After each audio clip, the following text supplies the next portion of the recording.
Welcome to the Scariest Things podcast, your gateway to the trends and tropes of the horror genre. This is Mike Campbell. Joining me on our Diamond Jubilee is Eric Lee and Liz Williams. And you know what, Mike? You know what in addition to it being the 75th Diamond Jubilee anniversary, what's that? It's Liz's birthday Oh today. my God. It Happy is. Birthday, Liz. I also accept diamonds. Yeah, so you can send them courtesy of Scariest Things. We'll find a way to get those diamonds Yes. to Liz. Now, Liz, you and Wayne have not been married for 75 years, correct? Nope. Sometimes it feels like it. So I don't know anybody who's been married for 75 years. So No, as me neither. as a special treat, I reached out to Mads Mikkelsen to do a voice recording birthday for Liz. And no, I'm just kidding. I didn't want to get your hopes up on that. But anyways, happiest of birthdays to our podcasting partner. Yes. And Thank you. And Mike, what are we talking about today? Well, and happiest of anniversaries to our little old podcast. 75 episodes is pretty stellar. Yeah, I don't think the Las Pretty Vegas stellar. betting odds were very high on us getting this far. When we started, almost 2 years ago. Almost 2 years ago. Yeah, it was Almost 2 it was years ago. December of 2017. 2017, right at this point 2 years ago, this was sort of proof of concept. 2 years ago, we were on the galley proof stage of the podcast. It was like, is this actually doable? Is this a thing? We put Mike's iPhone on the table and both talked into it at the same time. It worked in that we enjoyed doing it, but we have upped our game considerably, Yes. including the technology and the banter and the company. And if you don't believe us, Yay, go thank back and listen to episode 1 where we were Lizless. And we were recording straight off of an iPhone. Microphone-less, soundboard-less. It was pretty janky, but I will bet you that 80 to 90% of podcasts start out that way. I would I'm think so. sure. I would think so too. And then we've outlasted like 70% of other podcasts that actually do it, and they go, no, too much effort. That's right. Because I think what the proof is here is that horror movies are the gift that keeps on giving. Oh my God, yeah, it's a bottomless well of stuff. Yeah, and Sometimes it's a bottomless pit, not a well. It depends. There's some good stuff and some bad. Yeah, what you draw up from that pit ain't always the freshest material. Yep. That's what we're here for. Yes. Get the fresh stuff. To separate from the slime from the freshie. Yes, and if you don't believe us, go watch the final 10 minutes of Anthropophagus with the slash pit scene. Oh, nasty. Or I also remember there was a Walking Dead scene where they hauled a body out of the well, and it sort of fell in half, and half of it dropped into the well. That was Well, and there's also a well slash pit in the film It Chapter 2 from 2019, which we might be discussing a little bit later on in the podcast. I'm guessing that a good portion of our listening audience has gone out to see it, and so we're going to share our thoughts. Yep, about absolutely. it after we're done. But tonight we are talking about a very interesting, and I would argue maybe our most academic take on horror films, because this is a fairly controversial topic. Mm-hmm. It's a topic that's been played out in many different ways, in many different meta ways, in advertising, in popular culture. It's become a thing. Mm-hmm. Oh yeah, that Nike commercial. The Nike commercial. Of course, we were talking about the final girl trope in horror films. Obviously,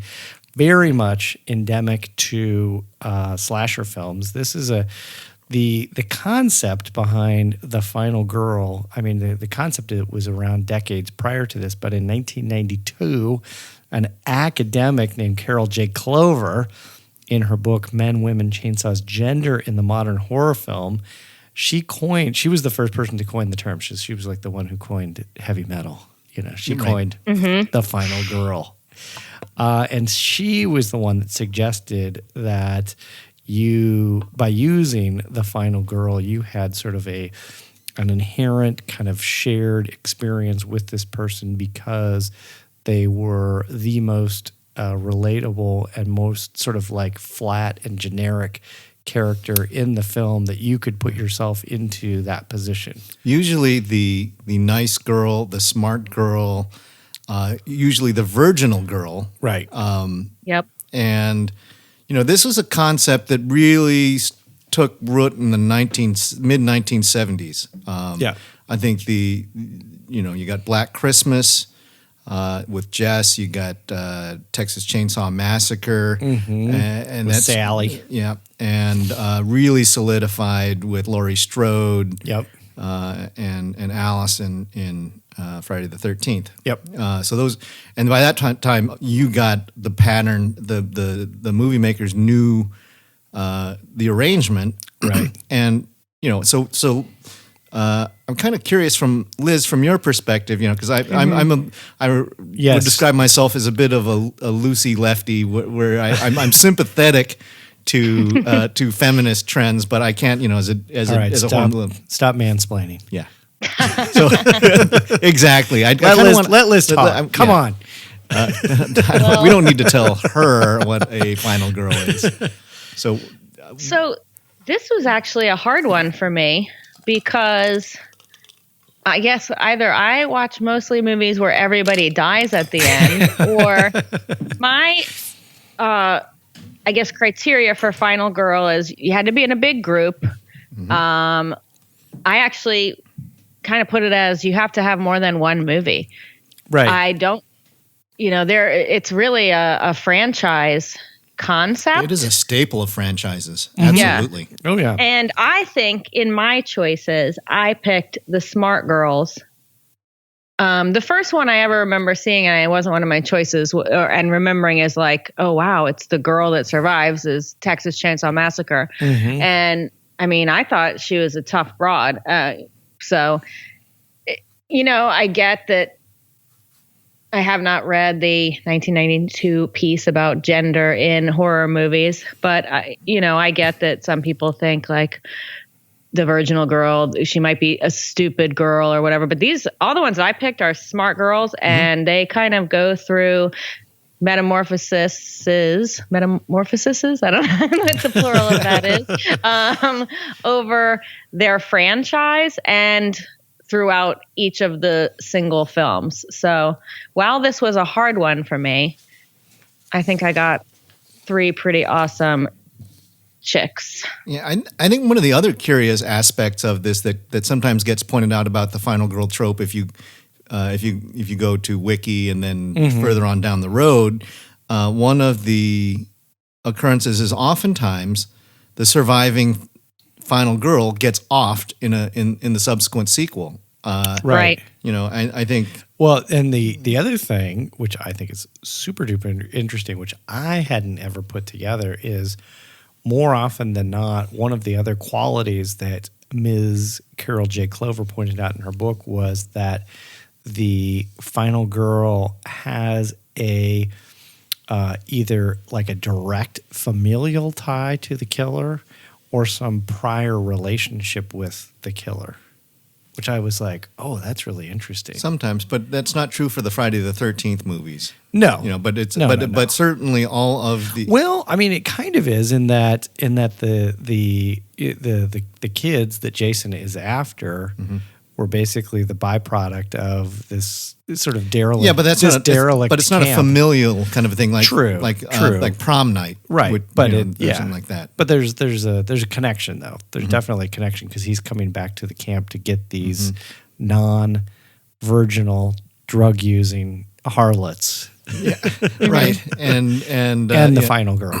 And that the virginal girls are making a lot of the smart choices to make it in the end, and they're tougher. Right. They tend to, and sometimes you can chalk it up to luck or whatever. There's also a talk about the killer or the villain devolving through some of these movies where it was just an unstoppable killing machine, or in some cases it's she, right, is an unstoppable killing machine. Friday the 13th. That things that were beatable, or at the end of the movie weren't available, or they all of a sudden they do stupid things and all of a sudden they get distracted easy, as opposed to this sole focus, gonna kill you kind of motivation, and that helps the final girls win the final battles in a number of occasions, because it's all of a sudden it's like, oh, found your weak spot. Right.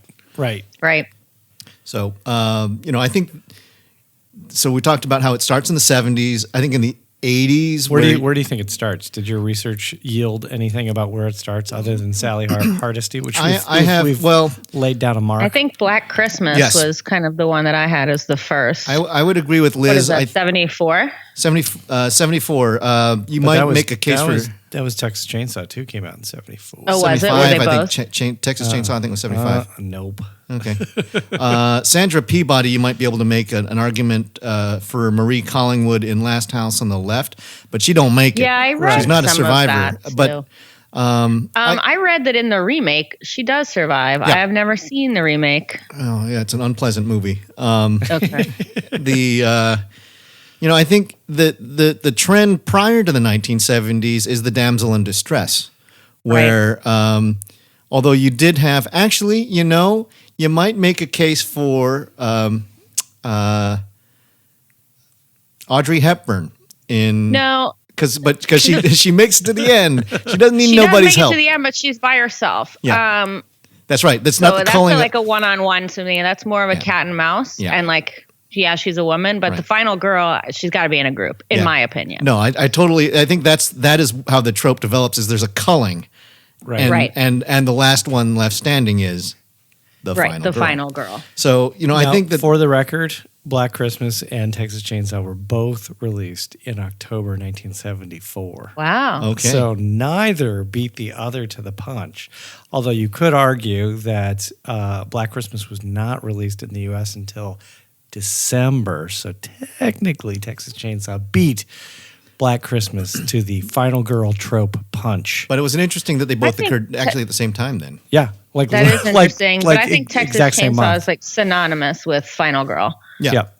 And, by the time you hit the 80s, that's where I think the penchant, they really got rolling. It really was the calling card of 80s horror, where your villains were repeating villains, your Freddy Kruegers, your Michael Myers, you got all of them, and Hellraiser. You had so you had, in addition to Laurie Strode, you had Susie Bannion from Suspiria. You got Alana Max. Right. We can read. I've got a list in front of us. You runs through all the way now. Stop reading the list, because you might be It's naming our off a few that we're going to be getting to tonight. But I think where I'm gonna go with this is that in the last 20 years the rules have changed. And the rules have changed because there's the sort of moral certainty, the binary nature under which we operated. Ooh, that's like academic talk right there. I know. Get your dictionary out. The binary nature under which we operated in the 70s and 80s really isn't in play as much anymore. There's a lot more, like, while we like to still be moral beings and we like to chastise people for not being moral, I think people's morality is a lot more gray than it was in the 70s and 80s. It was, don't do drugs, don't have premarital sex. Okay, I got it. Now it's sort of like, well, maybe you can experiment with drugs and maybe you can have a little premarital sex. Yeah. That's okay. Yeah, and the final girls are sort of evolving into action girls. Where all of a sudden it's like that they are they're not just running in panic. They are sometimes actively hunting the hunter. Right. And it's not it's not just thrust upon them and then they're forced to like contend with whatever this, demonic presence is in front of them. They actually, as you put it, they maybe have some prior training. They may have some prior experiences that allow them to fight off the killer in a more effective way. Right. So, Mike, do you want to start off? I will, and I'm going to go right to the very tippy top of Final Girl Trope Mountain. Okay. I'm going to bag this peak, and I'm going to start with Laurie Strode. Yep.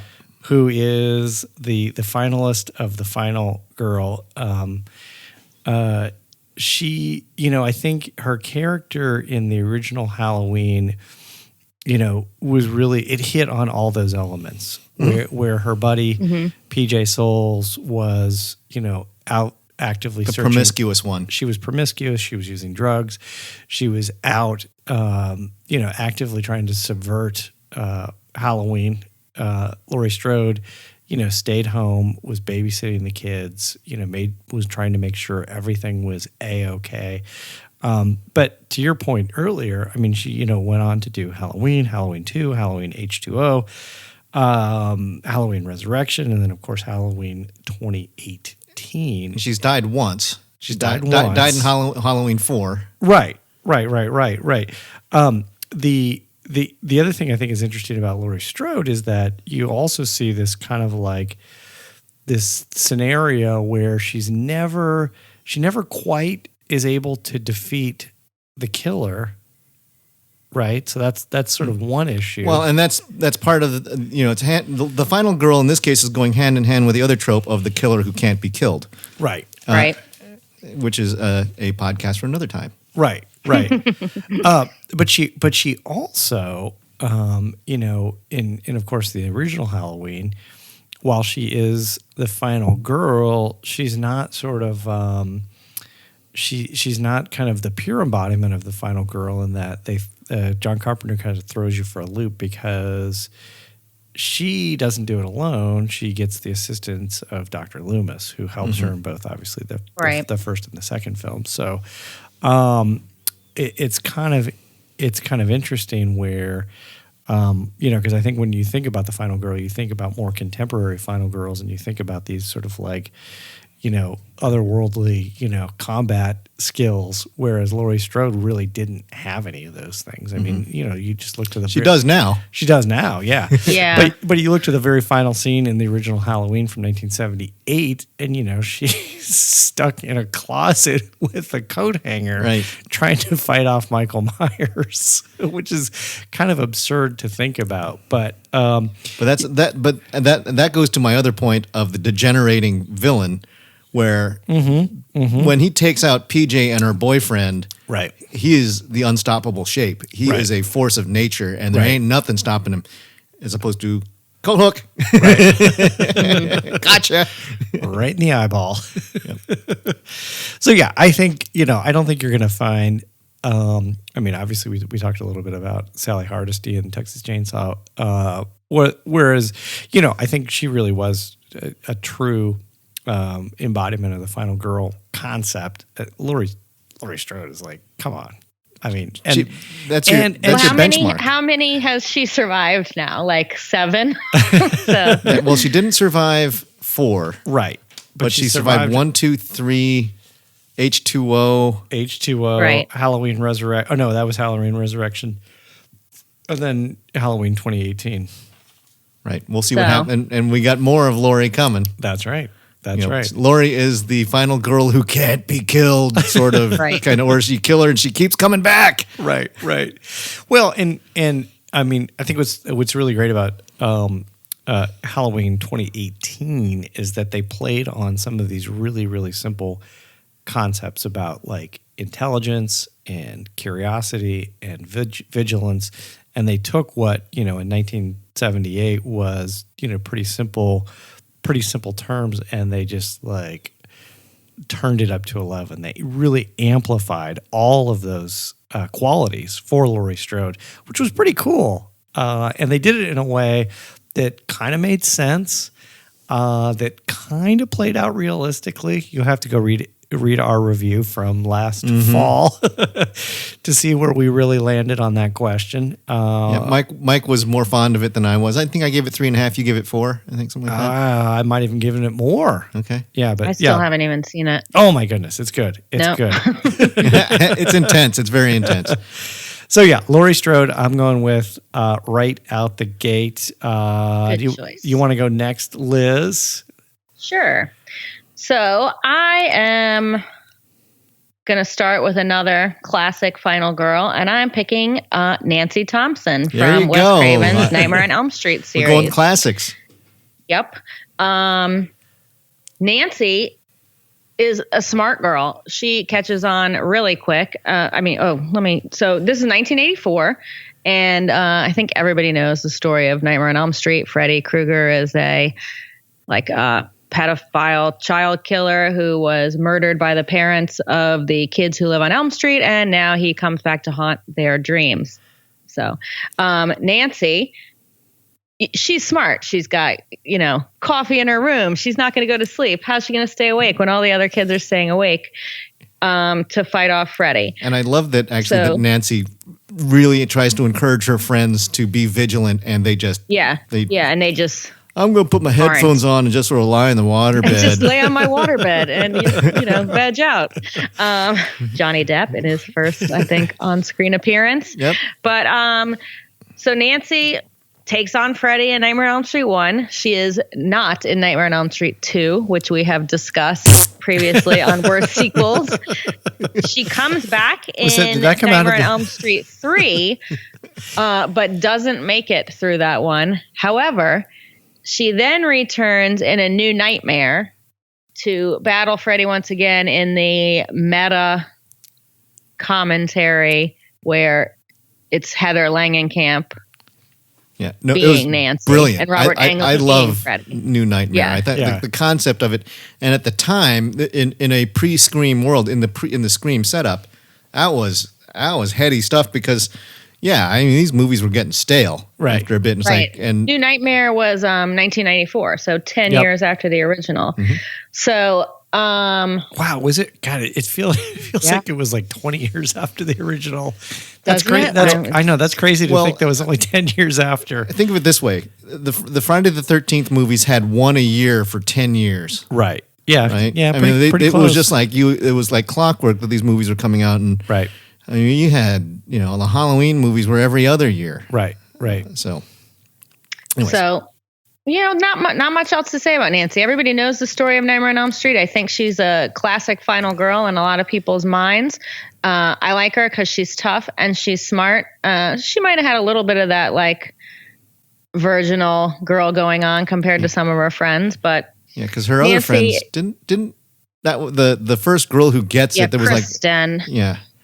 Was sleep because they all had like a get together, and it's not Leanna Quigley. Was it Leanna Quigley? Who's the But the was it a sexy get together?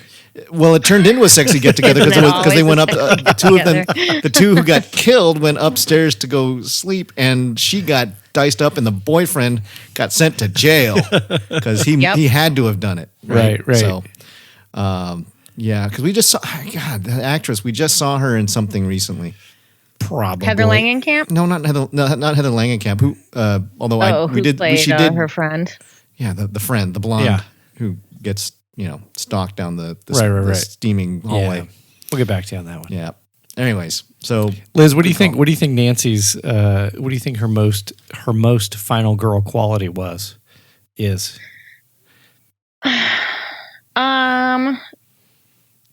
It's her smarts. That's what I like about her. It's her smarts. She does all the research on Freddy. She's in there, practically making one of those walls with strings to figure out what happened. So she's not just dealing with the killer. She's figuring him out. Right.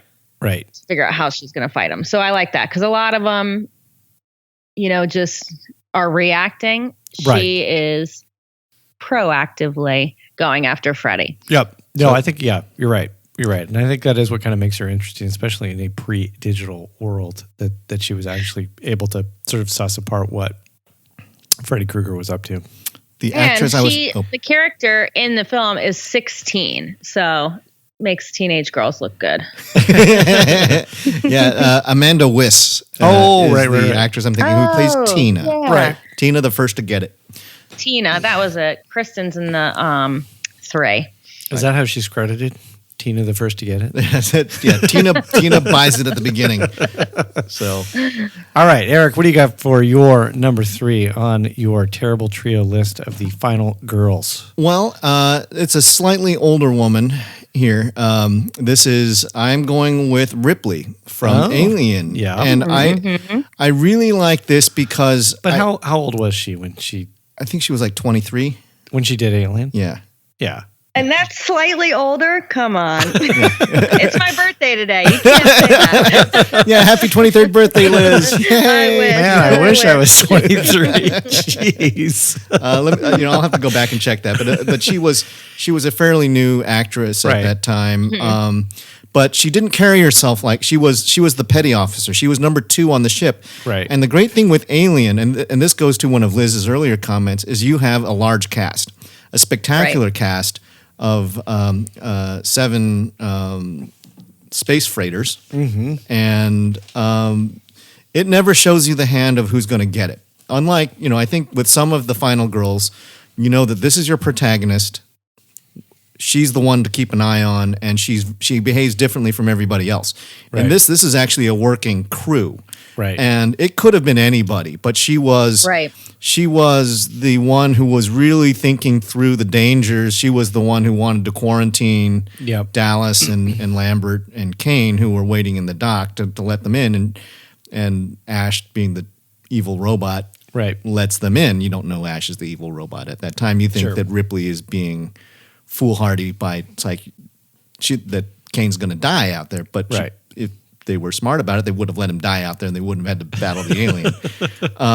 But she also makes she has a toughness from the beginning, and I don't think in this case there's no kind of virginal notions, because these are working class freight operators tugging oil or minerals from in space, and so they all have their jobs.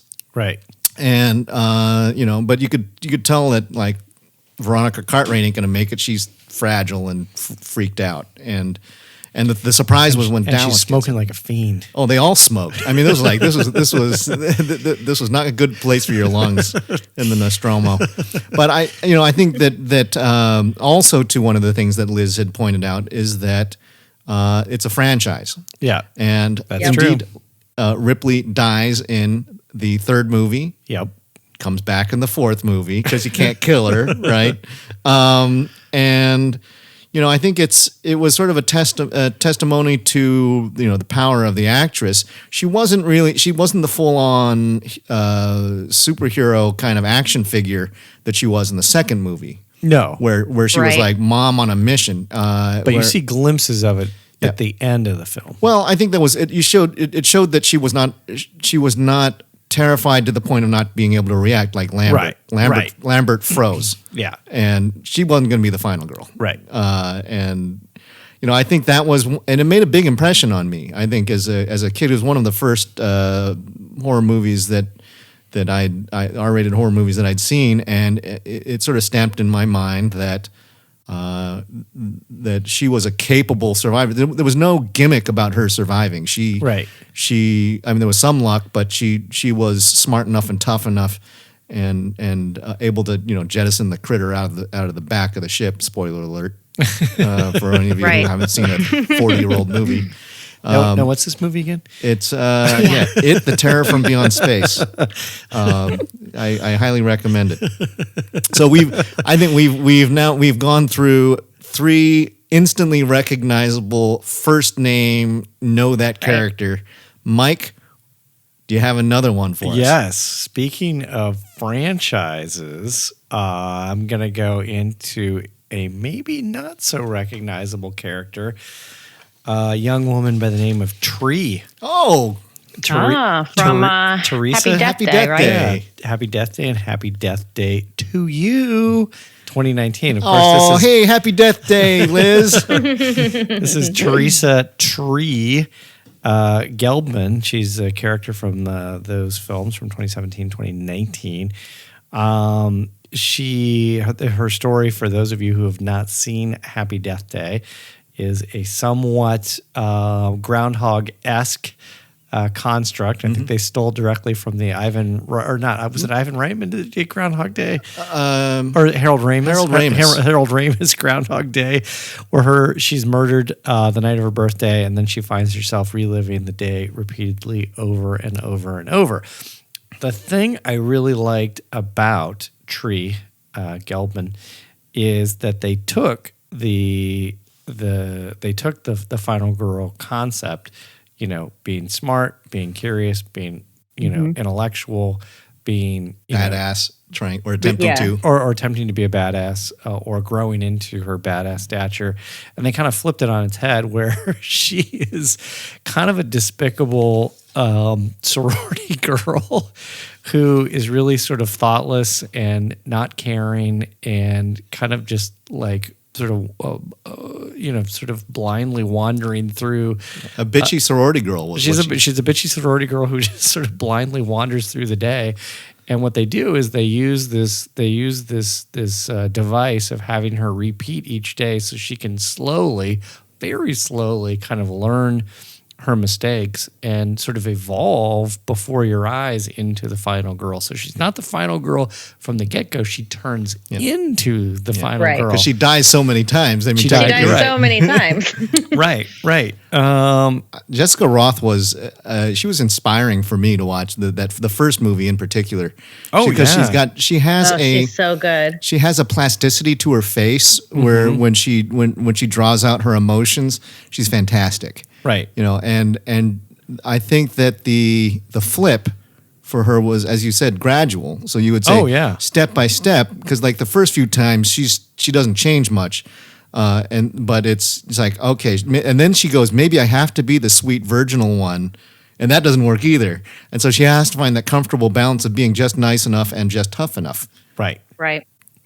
And also they filmed that movie here in New Orleans, where I went to college at Loyola. Did they really? So, was that? I didn't realize that it has a very. That's interesting, because when I watched it, I associated it with like Northern California or something like that. Yeah, that could have been St. Mary's in Moraga for all we knew. Right. Yeah, that was. It showed off that campus well. I love that the hallmark of that movie being the crossing the quad several times and just getting to see. It's kind of the Where's Waldo. What changes from scene to scene, and it was brilliantly done. I think the second movie was much less of a horror movie. It was still fun, but it lacked kind of the punchiness of the first one. Right. Yeah, the first one really has a sense of humor, and she just plays it brilliantly. Yeah. Mm-hmm. No, she's got a great wit. She's got a great likability to her, so that even when she was kind of the scurrilous sorority girl, you still saw something in her, right? That was like maybe not quite as evil and hateful as your average run-of-the-mill sorority girl. Were you a sorority girl, Liz? I was not. Okay. I was not. I thought that this could be a star-making moment for Jessica Roth. We'll see if she stays within the genre. Because she was hugely successful in these. And we'll see if there's a Happy Death Day Part 3. She will have aged out of college by that point. I think she was, we often talk about grad school. PhD. Sure, med school. And then medical school. Yeah. we can keep her there for quite a while. Right. If Puppet Master can churn out 14 films, they can do a couple more Happy Death Days. Come on. All right, Liz, what do you got next? Okay, I am going to now one that's not a franchise, but it's got a sequel, and it's Neil Marshall's 2005 The Descent. Mm-hmm. And our final girl is Sarah Carter, played by Shauna Donald. So also another movie that we've touched on a couple of times. The Descent is about a group. And another thing is this final girl is out of a group of all girls. Right. So no boys in this one. This is a group of girls who are going on their annual adventure trip, but it's the first one after Sarah has lost her husband and her daughter in a horrific and tragic accident that opens the movie. Mm-hmm. So they're going spelunking in the caves of North Carolina. So normally when I'm watching these movies that are set in these gorgeous scenes, I'm like vacation planning. This one, I'm like, nope, cross spelunking off the list. So she's with a group. Juno is their headstrong, quote unquote, leader who is also having an affair or had an affair with Sarah's husband. So tension there. Fun revelation. Who says, follow me. I know the way. Never listen to that person because she doesn't know the way. And she wants to go on this like uncharted cave system where they'll be able to name it because no one's ever gone. Injuries, near-death experiences, arguments, everything. Getting trapped. I think that was, I think, one of the scariest scenes of just getting wedged into a movie I've ever seen. Yep. And then when they finally kind of not come up for air, they're under the ground, come up into a open cavern, there's some kind of vampiric, nocturnal creatures down there. And this final girl, they kind of have an ending that you think she's running out of the cave, and then the little stinger is that she's kind of really trapped in that cave. Right. However, she does escape because in The Descent 2, which takes place just a few days after the first one, like she's taking people to the cave to find her friends that she thinks might still be alive. But as we've talked about with all of our final girls, she does not make it through part number 2. Spoiler alert. I was just going to ask. Spoiler alert. I was just going to ask you if I should see Descent 2. Oh, sorry. It's good. No, yeah, you still should. Okay. But it's from 2009. I'm spoiling it. It's 10 years old.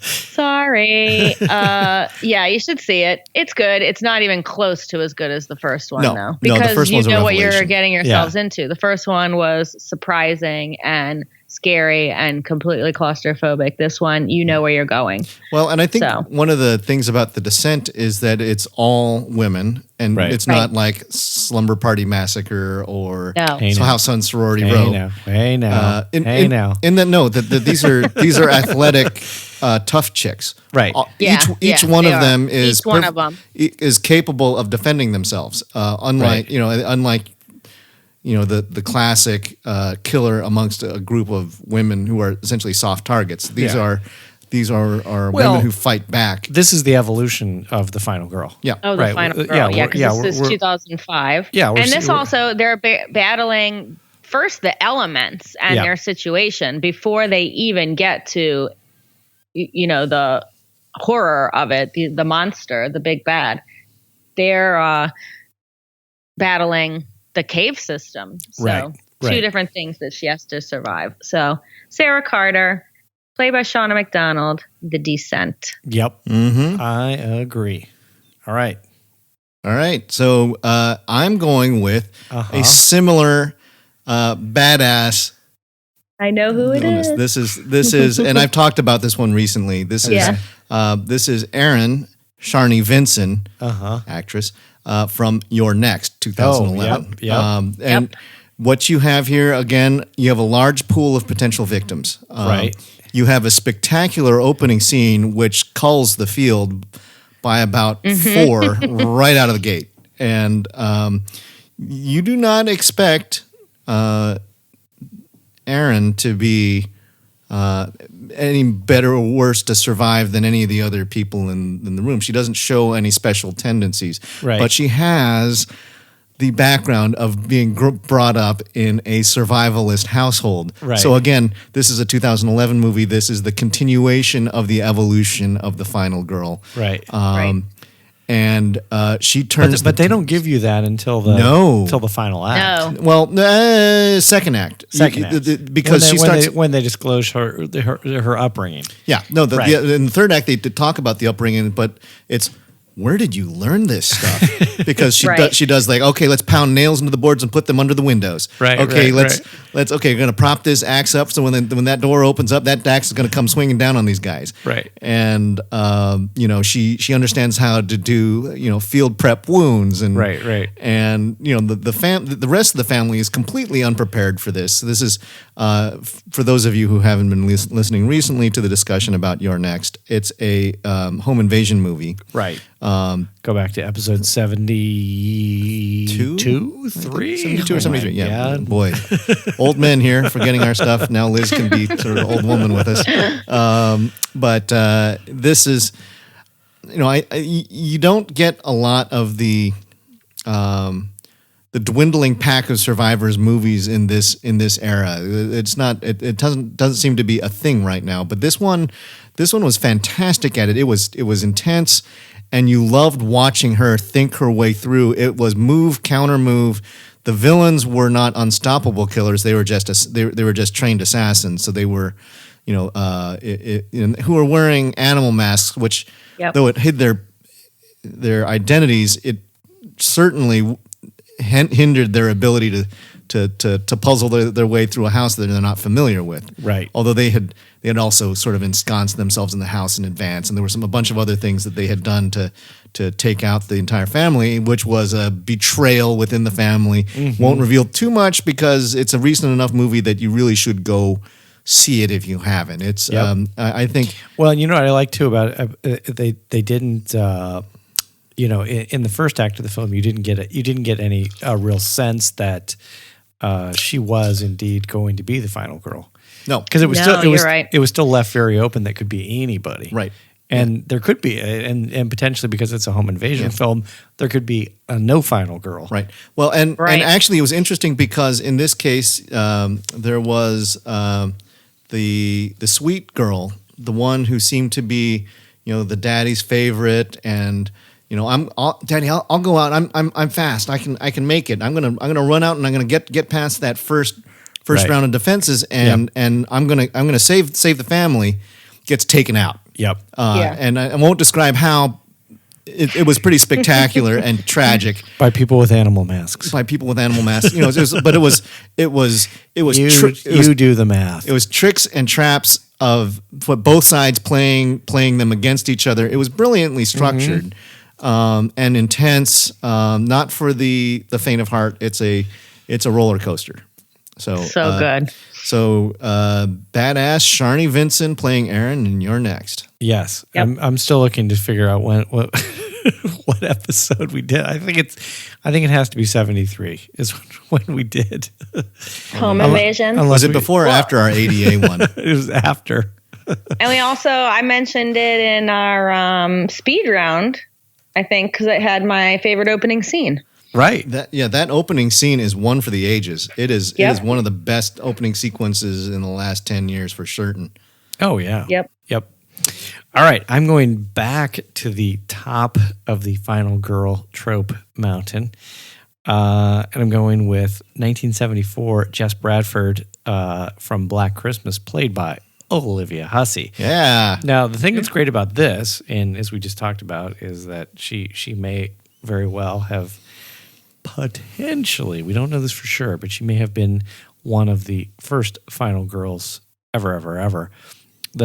What I love about Jess Bradford is she's a very, very complex character where you get this sort of wild story arc involving her and her pianist boyfriend, her dealing with kind of a provocative and complex question of the time, or maybe before its time, having to contend with this, high-strung artist boyfriend with the potential for for her to have an abortion, dealing with, the very promiscuous and boozy Margot Kidder, who was awesome in that movie. Who was awesome. She's just, she really hits all of the she really hits all of the sort of foundational elements of what a final girl should look like. I mean, this is obviously way, way, way before the advent of, Sidney Prescott and even before, Lieutenant Ripley and others. But, she's maybe one of the most fully formed final girls ever. And we're not going to say kind of what happens to her in final girl format, although I am very, very curious. I think one of the rules of Final Girl is that you survive the movie. Well, yeah, I think it is. Because that rules out Last House on the Left. She ain't a survivor. Right. I'm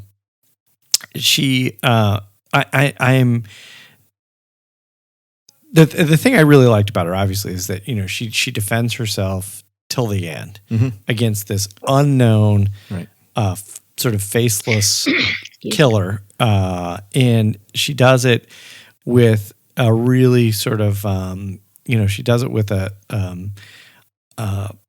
sort of an identity. She sort of creates an identity for herself as the film goes on, while she's dealing with all these other complex questions that I think is really interesting. And so I'm super, super, super duper curious to see on December 19th this year the remake of Black Christmas. I want to see how they handle Jess Bradford, whether there's even going to be a Jess Bradford character, and whether or not it's going to be done in sort of the same way, giving her the same complexities as they did in 1974, where they're just going to sort of whitewash over the character and use the character as a final girl. Mm-hmm. Yeah, that's kind of what it looked like from the preview, but you never know. I was impressed with the preview. There is a Jessie in the cast. Oh, there is. Okay. But Imogen Poots, who from the trailer looks to be the lead, is named Riley. Oh, okay. So I don't know if they take it from someone else's perspective. Not Ripley.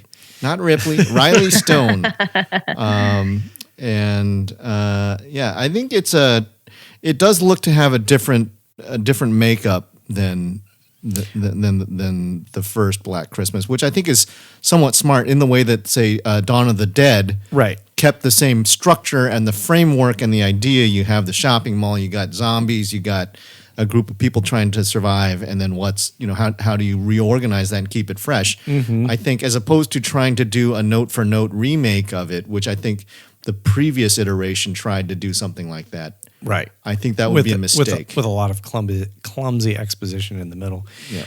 The thing I didn't know a lot about Olivia Hussey, and I went and looked, and I was like, wait, Romeo and Juliet. And Juliet. Oh, yeah. I know. She was in one of my favorite movies, Death on the Nile, which was an Agatha Christie adaptation. Yeah. She was in a Japanese horror film called Virus. She was in an Australian horror film in '82 called Turkey Shoot. Then she was in Psycho 4, The Beginning, done by our friend Mick Garris, and she was in Stephen King's 1990 adaptation of It.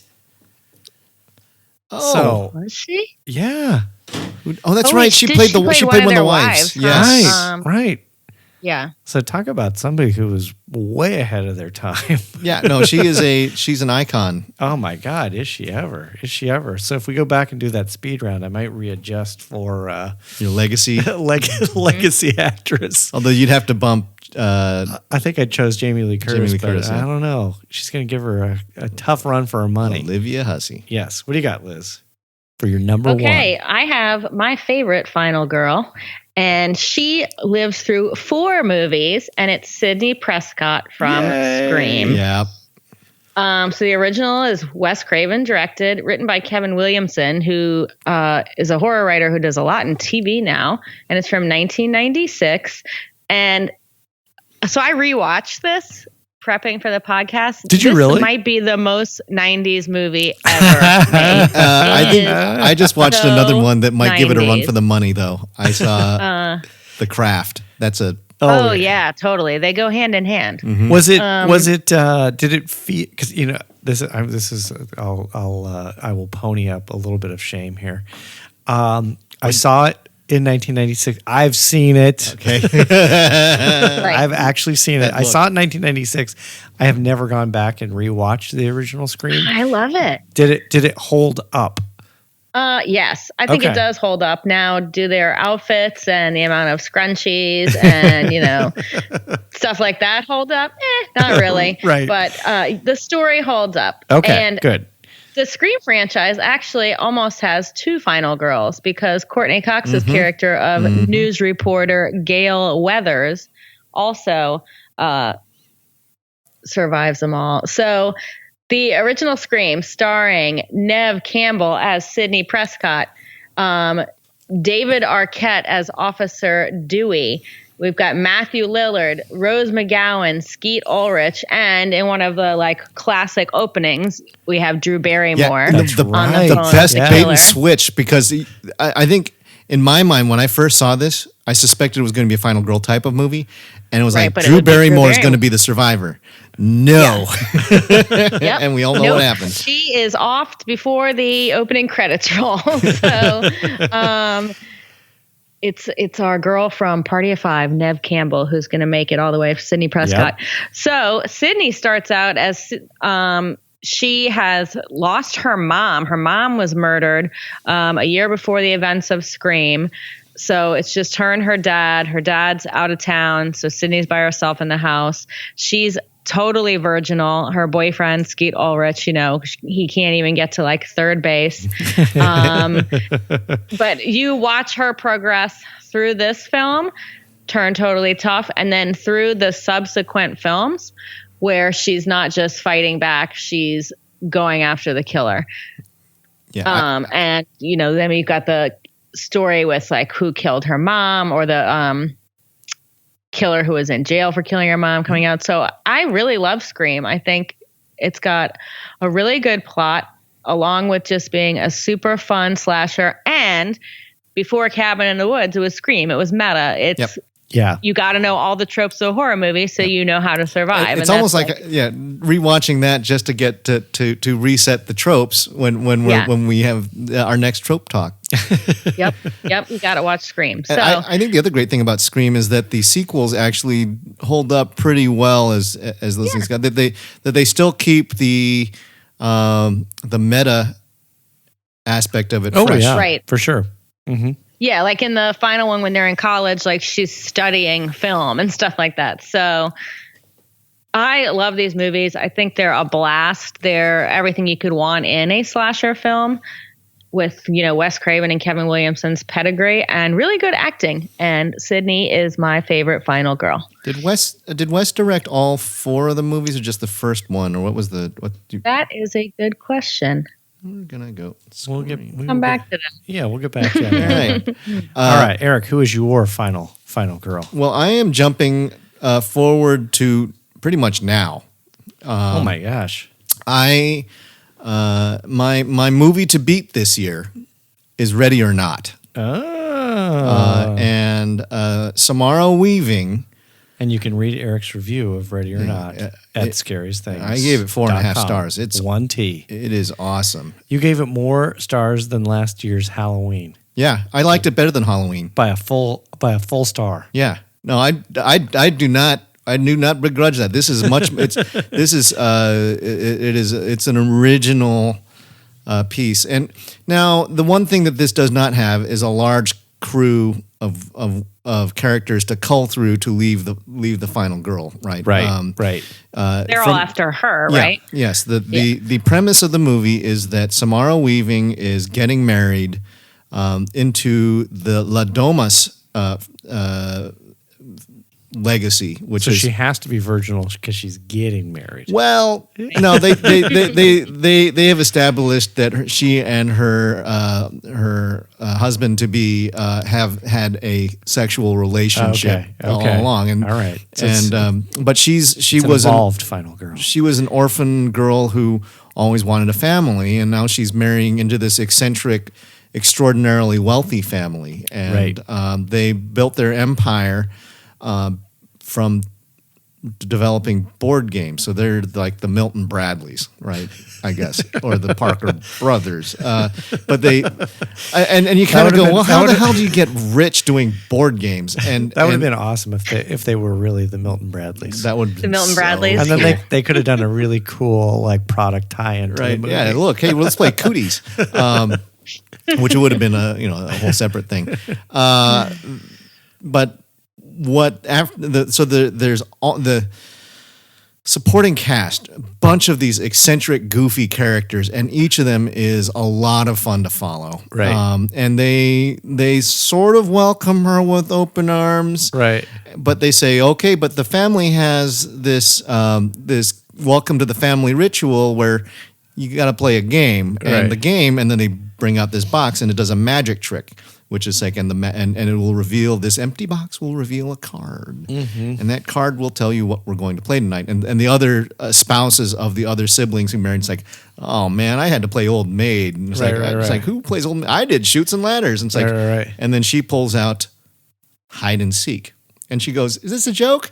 And the whole rest of the family just goes stoic. Right. Because what that means is hide and seek, the family has to kill her before the sun comes up. Right. Or apparently they made some sort of a Faustian deal because board game people who make board games aren't supposed to get rich, but they managed to do it because they made a pact they believe they made a pact with the devil, or at least their ancestors did.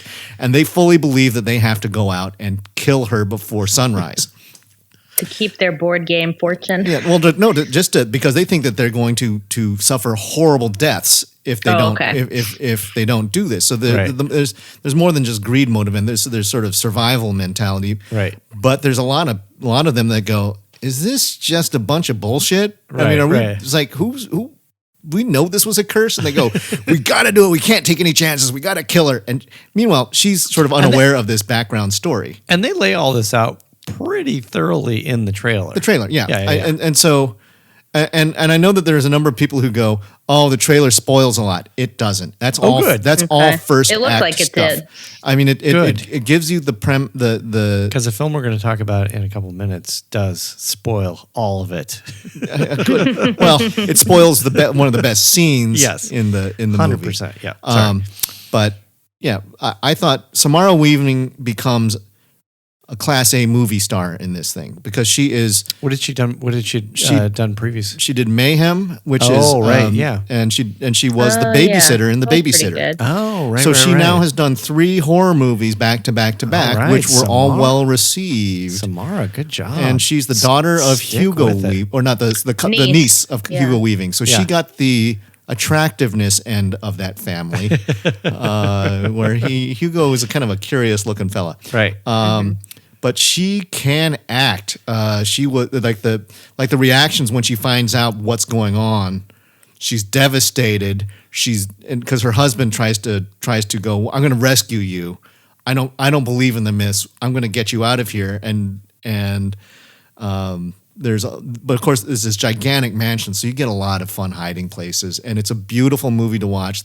And the fact of the matter is that this is the family they can't shoot straight. They're just they're all armed to the teeth with these archaic weapons, trying to go after her because that's apparently what the devil told them to do. It's like, you will take this crossbow, and it's like, I don't know how to use a crossbow. So there's a lot of running jokes about the crossbow. Right. Really tightly scripted, really witty, great acting, great supporting cast. Each one of the supporting cast could have their own spin-off movie had they survived. Right. So now, obviously, you like the film, but what do you think? What I asked Liz this question earlier. What do you think was the quality that made her the final girl? What was that would park her firmly in this trope? I think she was clear-headed. Okay. I think that once she got past, because there's a number of horrific things that happened to her over the course of this, and the fact that she's been betrayed, and she's running around in the house in a wedding dress, right, being hunted by these people. She at first she's incredulous.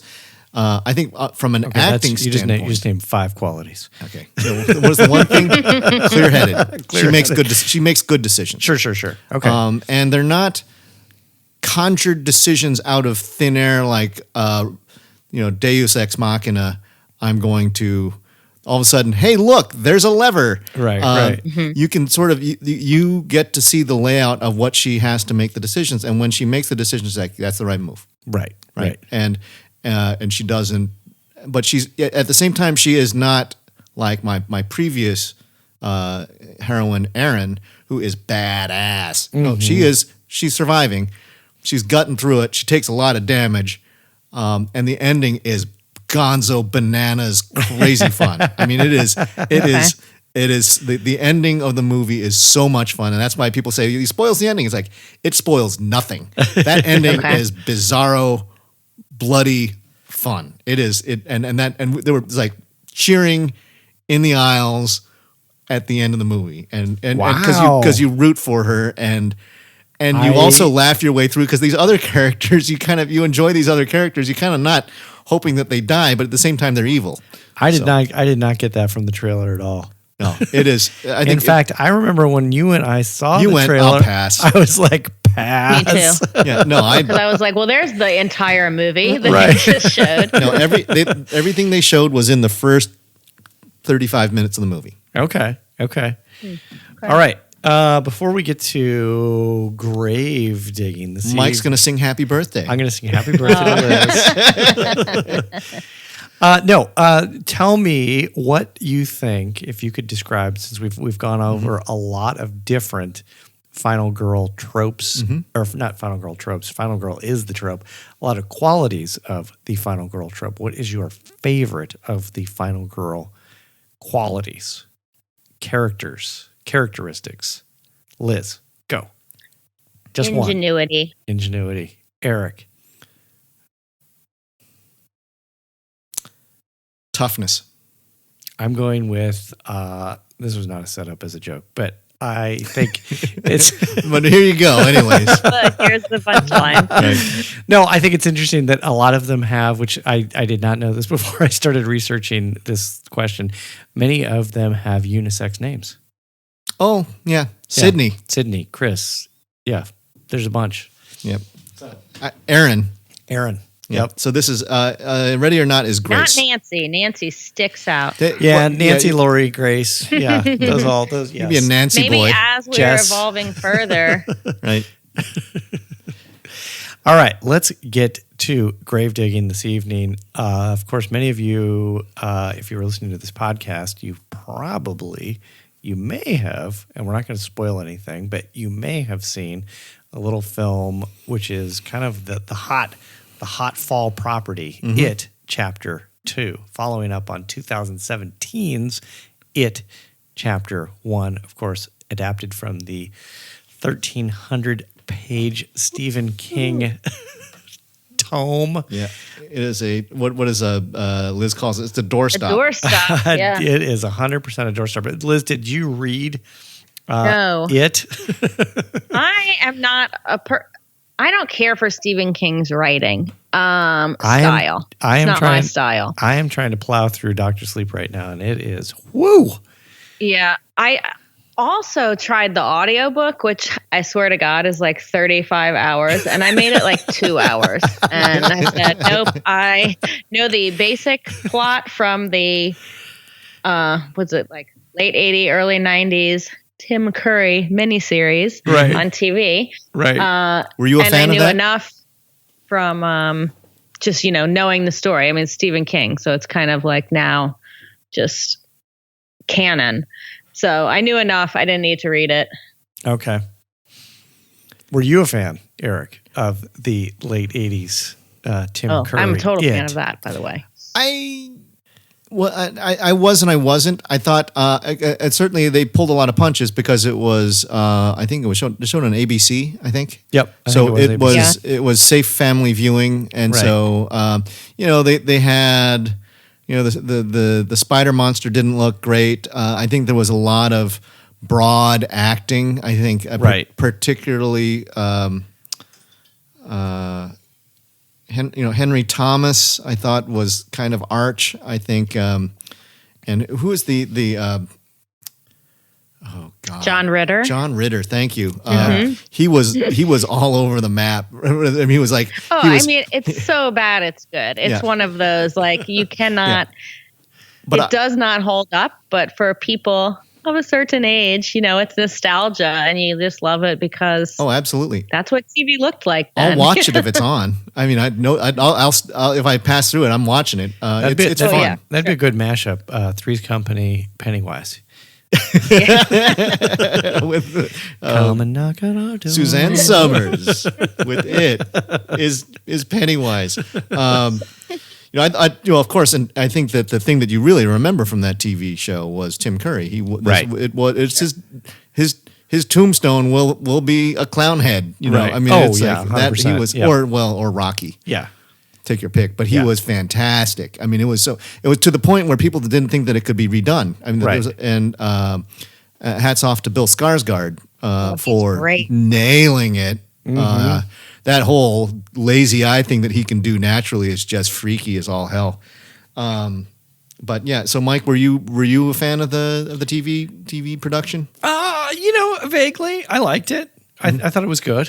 I thought it was good. I mean, it wasn't like because there was so much inventive horror coming out at that time, and really like challenging horror that was gory and provocative and everything else in between. Yep. Because this was the same era when Clive Barker just hit the scene. Yeah, and so he was the new hotness. At that time. It felt a little staid to me at that point in my life. So I've never really gone back and given it much of a second look.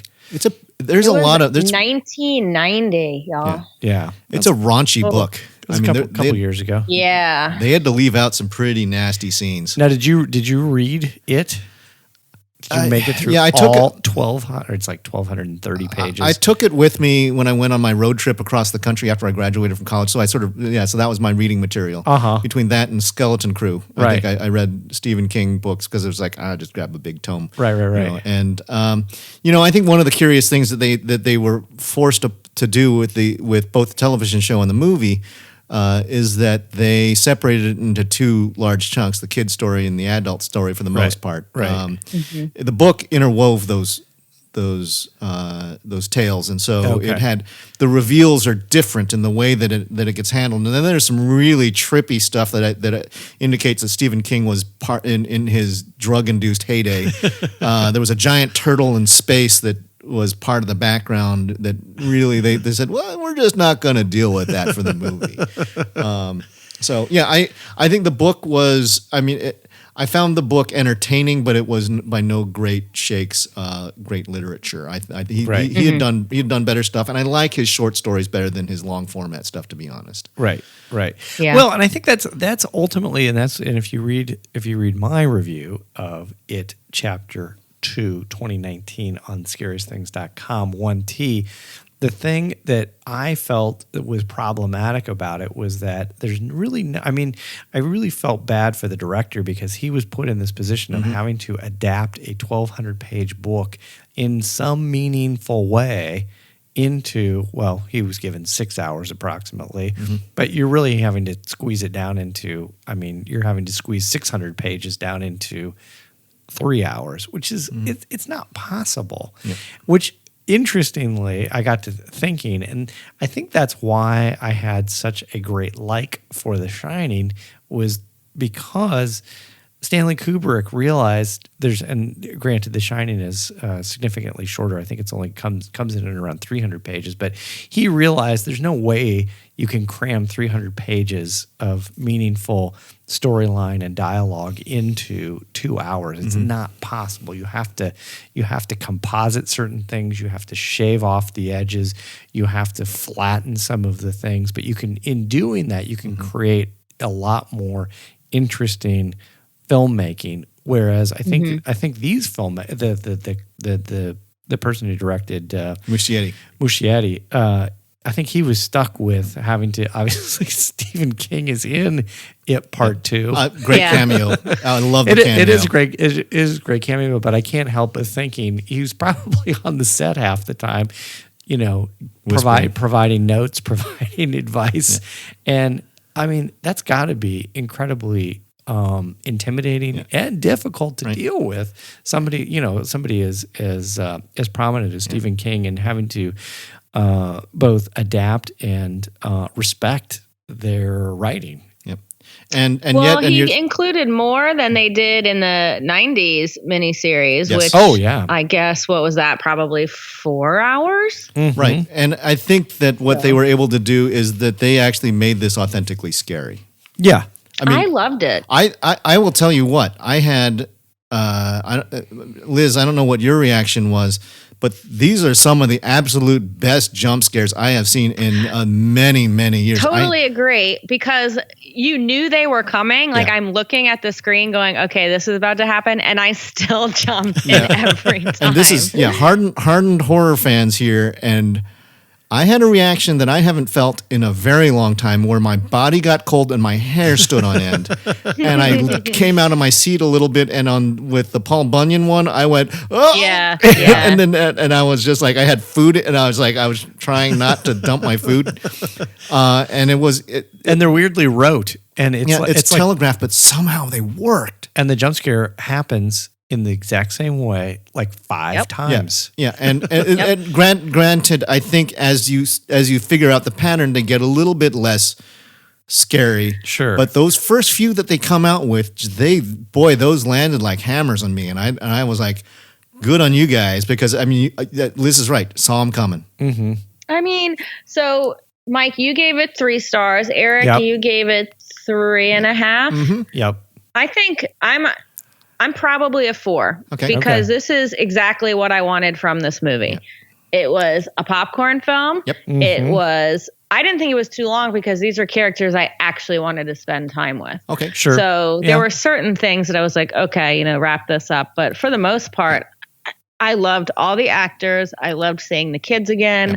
It's a fun story. Bill Skarsgård, it was awesome. I thought the effects were good. And it was just fun. Mm-hmm. So 4 stars, not because it's, I don't know, The Lodge or Hereditary quality. It's an opposite end of the horror spectrum, but it was exactly what I wanted from this film. I loved it. Which did you like? Which did you like better, the first part or the second part? That is a good question.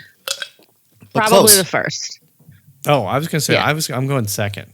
Yeah. Really? Yeah, I did like the second one. The first one I thought was like way too long. The first one was a little long, but I just like those kids. Yeah. I think for me, I loved the acting. And I loved the casting choices. Me too. The casting was perfect. And I think that it was a testament actually to the strength of those kids in the first movie, that they were that their acting was so good that the adult actors were riffing off of the kid actors. I think James Ransome, who plays Eddie, Dylan Michael Glazer, I think, is the young actor who played Eddie. Man, they look like they're related. They look like, or they everybody looked alike. Even Ben, who they say Ben, he lost all the pounds and got so handsome. His face was the same as the little kid. Ben, I couldn't believe it. Everybody was so well cast, and James McAvoy as Bill. Yeah, he had all the ticks. Yep, he had everything. And Jessica Chastain, it was great. Wow, I mean, it was so. Now you have not mentioned Bill Hader yet. Bill Hader was the star. Bill Hader is so good. He was the emotional core of this thing. He's got a future if he wants to break out of just doing comic roles now. I think that's this is his gateway to say, I'm an actor, capital A actor. The end sequence where with him and Eddie. Yeah. Oh my God, that was so good. It was so I have no problems with that. I thought that the movie looked fantastic. I thought that actually the pace was good. I think my problem with the reason why I didn't vault it from fun popcorn movie, highly enjoyable to classic. Although I do, after $185 million opener, people, it's going to be a classic. Yeah.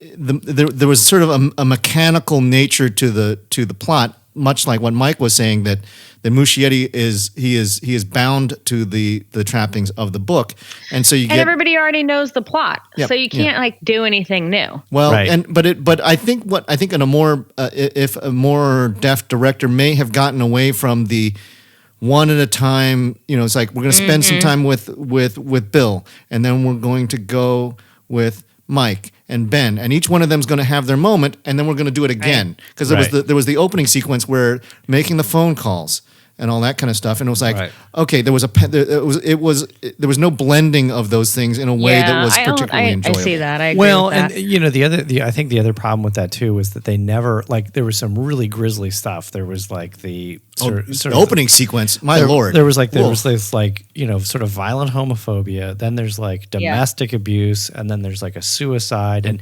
kids getting killed. And kids getting killed. Hey, Eric, since you read the book, that opening scene with the like homophobic event that happens at the fair. That really? Because I thought that was like the very beginning of the book from the 2 hours of the audiobook that I even remember listening to. I'm going to have to, when I said that I read it on my road trip, that was a long time ago. That was 1992.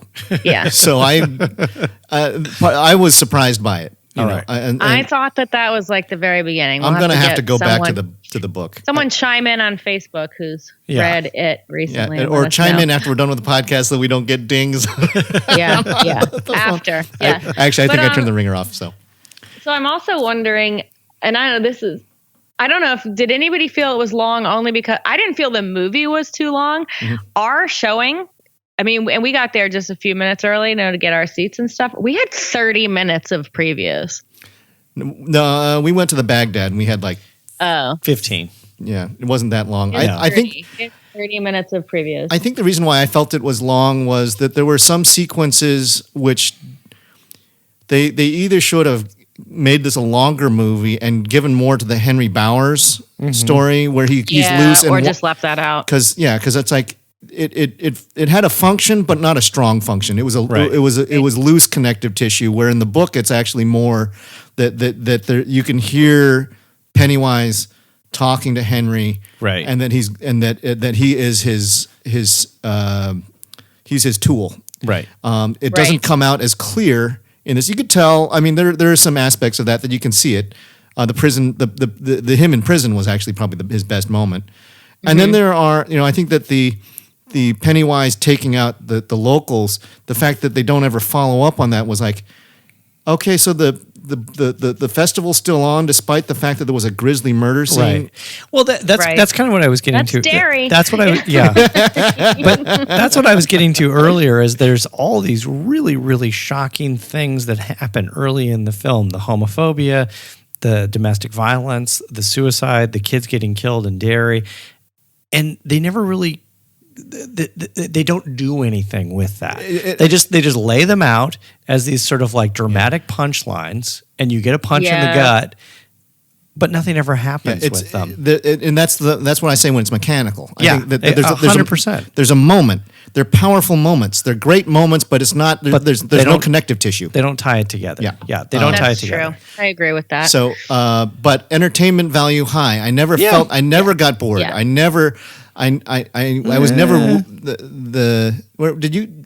I got a little bored with the sort of their vision quest, their spiritual quest to go find their tokens. Oh no, I thought that was the best part. I thought the fact that they didn't stitch them together, but like Richie's return back to the arcade, right, and then going out with the Paul Bunyan statue. That was great. And the great one of the best scenes in the movie that gets spoiled in the trailer is Jessica Chastain going back to the old woman. Well, and so this was when I watched the trailer and they show the picture of Pennywise, they show the picture of Pennywise on the wall. Right. I thought, oh, okay.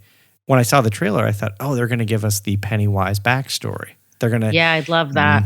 Which they don't do, and I'm thinking, oh well, that's right. It. Part 3, we get the Pennywise backstory now. I'm there. Take my money. I'll go. Well, I actually will also say that even in the something that felt like it was completely spoiled because they showed the whole scene, which I thought was pretty bold when they did it. Yeah. They changed enough of that final moment of the scene that to me, I was not ready for it, and that was one of those. I recoiled in my seat, and again, my body went cold. I just and part of me wants to go watch the movie again fairly soon to see how did they construct that scene so that I had that reaction? Because I don't get hit like that very often. Honestly, this just doesn't happen. And I was like, hats off to you, Andy Muschietti. You got me. Yep. So I loved it. I thought it was a blast. All right. So we have a 3-star review, a 3.5-star review, and a 4-star review. Yep. So I think I would encourage everybody. Solid film. Don't wait to see this film. Go check it out, because I think one of the most important things about this film for me and for us and what we do is that the first It movie made $700 million, R-rated movie, which I think may be the record for an R-rated movie. This movie made $185 million over the weekend, and it was good. It was a good movie. It was not. It's not a game-changing movie necessarily from a plot or that kind of thing, but it is a game-changing movie relative to Hollywood and what they're going to invest in.